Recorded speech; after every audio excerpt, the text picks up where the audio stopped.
Ризик фактор за извршувањето на буџетот ќе представуваат и судските спорови.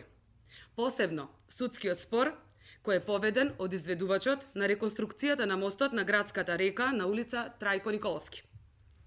Во минатото време, кога ВМРО ДПМН бевме опозиција, реагиравме по информациите со кои тогаш располагавме дека има сомнителни и спорни постапки по овој предмет и проект.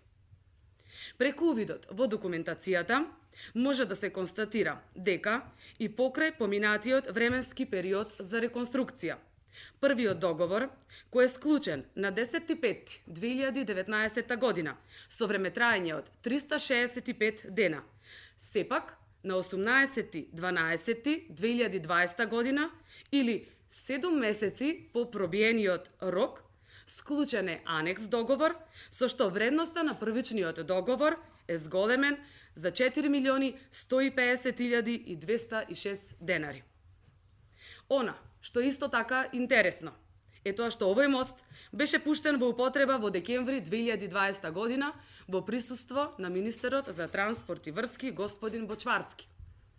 А на 30.3.2021 година повторно е склучен нов анекс договор кој го поништува анекс договорот од 9.4.2020 година со број 03/50/12. Вредноста на мостот кај Сточен пазар достигна приближно 600.000 евра.